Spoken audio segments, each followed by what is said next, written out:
friends, welcome back to my channel. Saz here. I'm here for another recap of 90 Day Fiance before the 90 days. I'm a day late. I had a dentist appointment yesterday. Supposed to be just a simple checkup, a cleaning, and it led to other things, child. Whew. My mouth was sore. It was a little swollen. And I just couldn't do it yesterday. I put it on my community wall. I apologize for being a day late. If y'all want to know updates, if I say that I'm running late, I'm not going to put up a video to say thank you. Always check my community wall because I know some of you don't have social media. So I always do an update on the community wall. And there is no way I could have spoke about Gino and Jasmine in that state. Because, see, I'm going to give you all of Gino and Jasmine today. Let's talk about Ben. Ben, he's still over there looking foolish and lonely and sad, child. He in the gym. He working out his frustration because, see, he has yet to hear from Mahogany. He has been there almost 24 hours. And she has ghosted him the entire time. Even though she told him not to come. So, he's saying that the love that they have for each other is pure and real. And, you know, something else is going on. He just don't want to believe that this girl is ghosting him. It's all her dad's fault. She's scared. So, he says that he wrote a story about their relationship. You all, Ben, see, this is why I don't take this show seriously. This is why you should never take this show seriously. Because the participants make it that way. He actually wrote a story, child. You got too much time on your hands, honey. So he calls his homeboy. And his homeboy basically said, well, if you don't get on that plane, you looking like a whole fool out here in these streets. The girl have not texted you back. She's ghosting you. She may not even be real, dude. How do you know she real? So then here is Mike using the words like cerebral and love and strong. So his homeboy was like, okay, all right, you grown. You just keep doing what you're doing. I'm going to quit talking to you. I'm going to quit talking to a dead horse. So Ben has a fantastic idea. Instead of him packing up his stuff and saying, screw this, I have embarrassed myself, I'm going back home. No, He packs up his stuff, calls a taxi, and drives to where she lives. That's not weird or creepy at all. So, he's going to the town where she lives. He tells her this. He sends her a text. And buddy, did she respond? I mean, she responded with the quickness, honey. She says, San Bernardino, whatever, SB, is a distance away from Lima. That's what she said. How clear is that? He reads this and he says, I don't understand. Ben, what's up here? What's up here other than delusions? What's up here? How could it not be any clearer? She's telling you that she lives or she is at a distance from SB. A distance means far away. She's not going to meet you at 8 o'clock. She ain't coming. What is it that's in between your ears? So then he sends back, at 8 o'clock. You know that taxi driver is like, what in the world? So the taxi driver recommends a restaurant.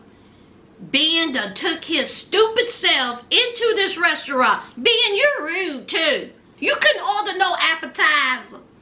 You just sitting there drinking water. I hope you tipped her good. So here he is sitting there. He's supposed to have met Mahogany at 8 o'clock. 8:55 rolls around. She ain't nowhere to be found, honey. She has not darkened that doorway. And he's still sitting there like a fool on the stool wondering if she's going to walk through the door. The waitress keeps coming back. Anything else? Anything else? You know, she went back there and said, y'all know this white man, this American man is stood up. He's sitting up there acting foolish. Everybody in the back was like, well, is he going to order anything? Tell him to leave. Oh, Ben.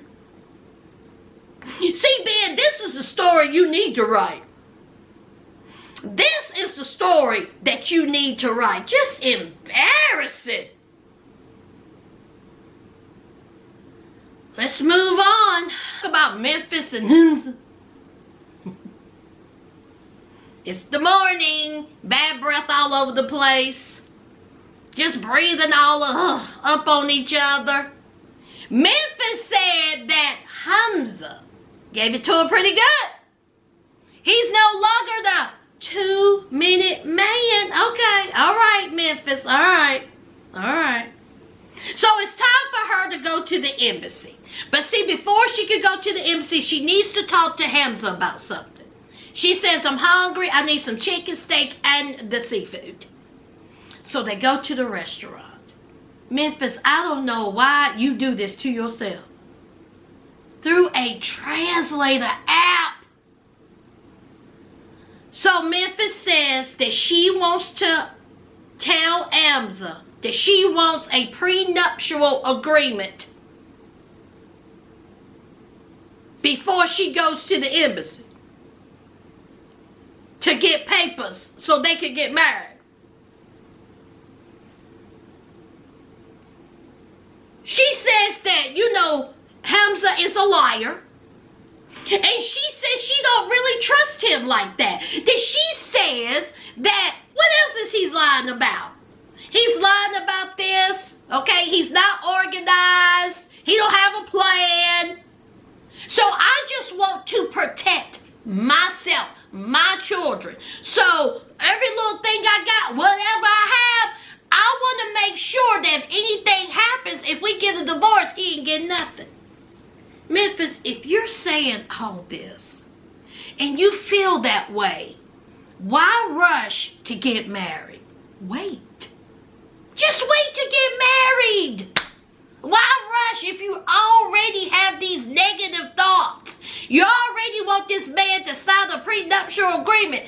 Memphis, what you got that this man needs to sign a prenuptial agreement? You living like that? Okay. I'm not in your bank account. I'm not in your wallet. So here's Memphis. I want you to sign a prenuptial agreement. Do you know what that is? So of course Hamza, he has no idea. He was like, what? No. And so she says, it's paperwork saying that you need to sign this. So if we break up or divorce, you don't get any of my stuff. What mine is mine, and what mine stays mine. So Hamza is like, huh? Oh, so you don't trust me. See, I gave it to you good, okay? I done broke your back. I done cracked your back. I showed you I ain't no 2-minute man. I'm here at the embassy. I've been listening to your mouth this whole time. You've been getting on my nerves. I ain't cussed you out. And now you want me to sign a piece of paper? You don't trust me. He was like, I don't want none of your stuff. I don't want your things. And so she was like, no. It has nothing to do with that. I just want to protect myself in case we get a divorce. He was like, why are you talking like that? Why are you talking about divorce? You think we're going to get a divorce? Why are you talking so badly? She was like, look, crap happens. Things happen. I don't want it to happen, but let's say it does, I will be protected. So Hamza was like, no, I don't want to do that. Where's the trust? You don't trust me. So of course they're going back and forth. And so Memphis had enough. Memphis says, either you sign it or I'm not marrying you. And see, Hamza, the ball was in your court and you dropped it. See, Hamza, what you should have said was, okay, can you pass me the salt? Right there. It's right there beside of you. Pass that pepper. Right there beside it. Come on. Oh, come on. What would Memphis have done? Memphis would have flipped that table over. Hamza, you should have said, I ain't signing nothing. I'm not doing it. You don't want to marry me? Fine. You don't want to marry me. But that didn't happen. Of course, Hamza, he caved in and he was like, okay. So Hamza says that he will sign the prenuptial agreement. So they're in the car. Again, Hamza looks like he just wants to jump out that window. Things are tense. Things are awkward. Things are uncomfortable. He's feeling a type of way. Memphis is getting on his nerves. So Memphis goes into the embassy, gets her paperwork. Now, usually when someone have traveled this far to do something that they supposed to do, they're happy about doing it. You would think she would have came out there, got it? Hey, I got the paperwork. Hey, I got the paperwork. You know, happy, hugs them. Look. Memphis comes out drained, honey. Memphis is like this. So Hamza was like, well, how did it go? You know, what's going on? What happened? You okay? Well, I mean, I guess. She's like Debbie Downer. And then she says that she don't like Hamza's demeanor.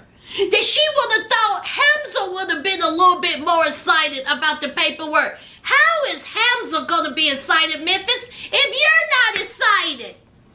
You're using words like wary, nervous, concerned. So they get in the car. She brings up the wedding. And she was like, what about the wedding? What kind of wedding we going to have? How much is the wedding going to cost? And he was like, no. Hamza is just sitting there. Again, look like he wants to throw himself out the window. So then Memphis says, do you have a savings account? Do you have any money in the bank for this wedding? How much are you going to contribute? And Hamza says, no. Oh, God. The duo of fools. Oh. So here is Memphis still talking about money. Hamza's getting frustrated. He telling her to stop. He says, I'm sad now. No, I'm sad. I'm sad because I'm watching these two people act like silly people. How can you have a relationship through a translator app?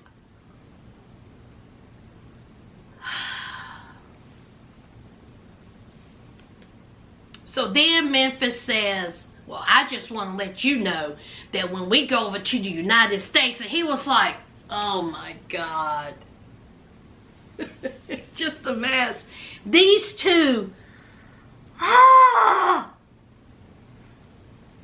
that's Hamza and Memphis. Let's move on. 10 seconds. 10 seconds. Mike and Amina. Mike, he done got a little restaurant, honey. He got decorations. He's got cake. He got the ring. Only thing he need is Amina and her whole family. They show up. Mike is excited. Mike says he loves Amina. Amina is the woman. Okay, even though Amina done told him he got some hygiene issues and some manners and he's out here pooing and farting and burping. So he says he's going to work on it. So basically he asked Amina to marry him. And honey, was she happy. I was a little bit shocked by her reaction. Probably because I know what's coming through the previews. Something's not right. So her being so happy, she was crying, snot flying, kissy kissy, huggy huggy, the family's happy, everybody was happy. She said yes. So it's time for Mike to go back home because see, he has a job. He has to work. He can't be staying there. He wishes he could, but he can't. He has to work. So he's telling everybody bye. Her family genuinely likes Mike. They really like him. And we know how her sons feel about Mike. Mike really blended well with her family. They really like him. So Amina says that she wished that he didn't have to go. She's upset. They go to the airport. Kissy kissy, huggy huggy. She just seemed so happy. So what happened after that? Something does. I told y'all they're not gonna get married.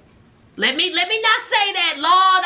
It's gonna blow back on me probably, but something's gonna happen. But anyway, let's move on. Last and certainly least, Gino and Jasmine, child. Gino, you know you in the wrong, right? Gino, you know you're in the wrong. And what Jasmine about to give you, you deserve. You ought to be ashamed of yourself. As we know, the ex done sent Jasmine some pictures. Now, Jasmine is scrolling through her phone. And she says, there's naked pictures of me? You sent your ex naked pictures of me? Instead of Gino. Knowing that he did. You can tell it on his face. Honey, the left eye went this way. The right eye went that way. Honey, his mouth was all crooked. Gino looked like he had been in a fight. Honey, his face didn't know which way to go. And so he said, what? He said, I most certainly did not. With confidence. He said that lie with confidence. She said, yes, you did. He said, I did not. She said, yes, you did. So he's looking. She said, here. So he's looking at the phone and he's like this.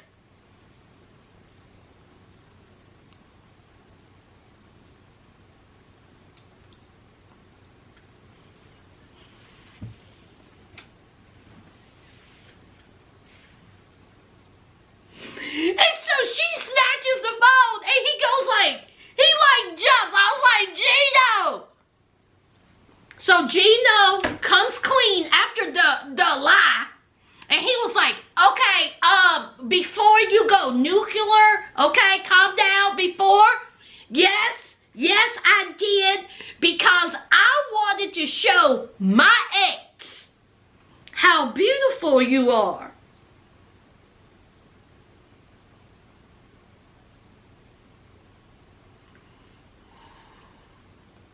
Jasmine is furious.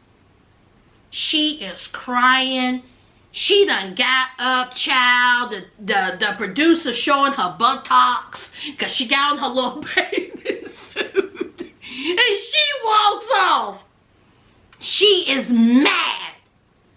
So she's sitting there, she's crying, and she says that, you know, Gino done sent a picture of her topless, her boobs.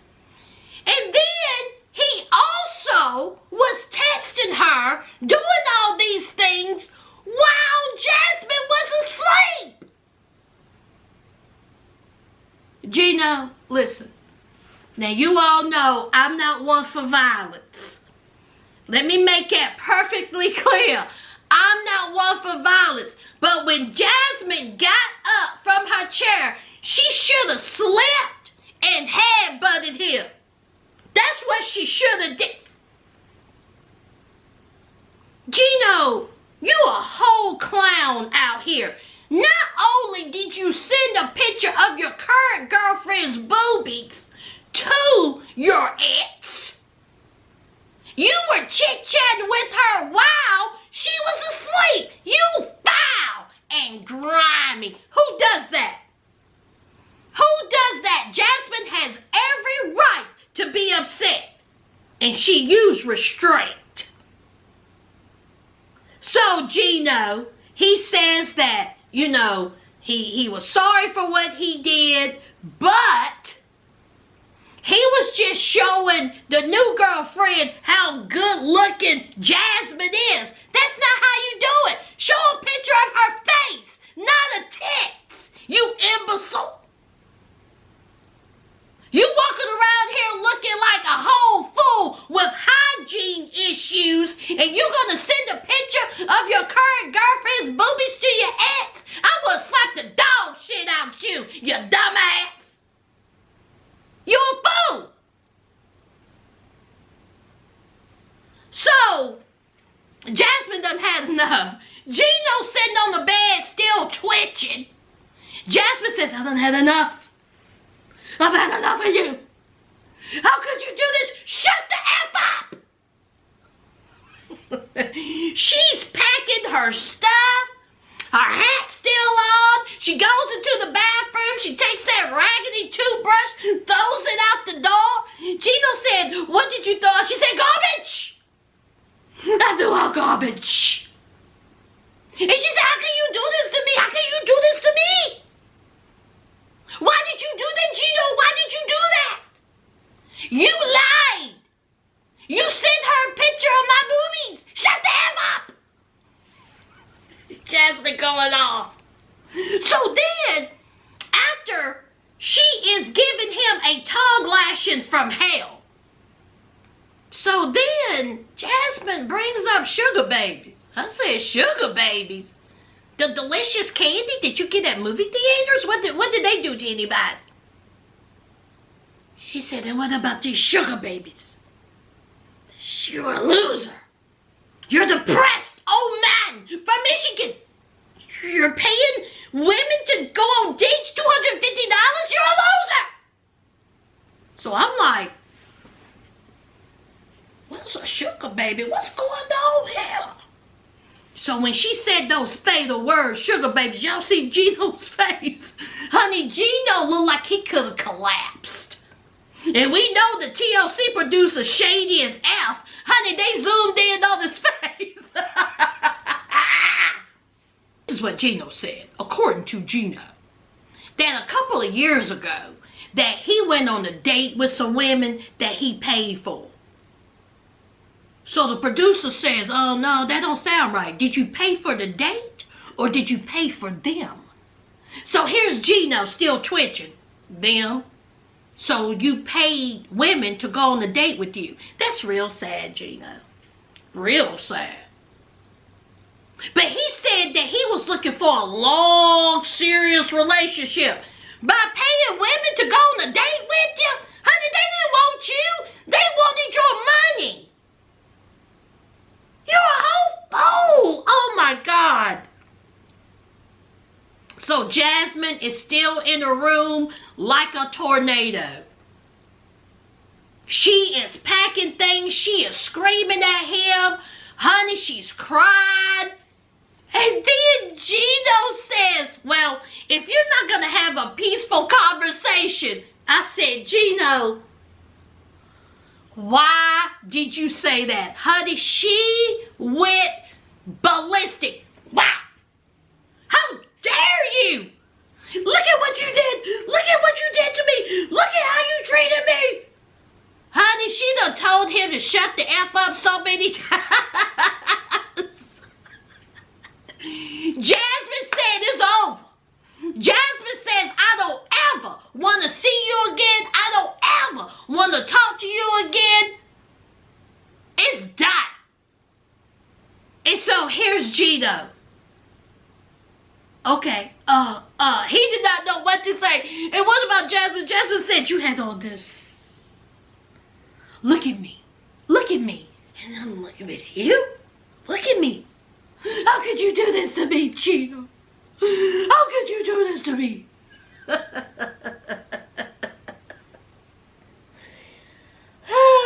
Y'all, Jasmine was pissed, man. And she storms out, child. Gino, you in the wrong.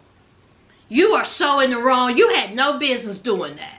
None whatsoever. You got a whole lot of making up to do. That's all I got to say, Gino. A whole lot of making up to do. How you still got fingers and toes, I don't know. But you do. That's it, y'all. That is it. Y'all know what to do. Don't forget to hit that like, comment, and subscribe. And until next time, friends. Bye.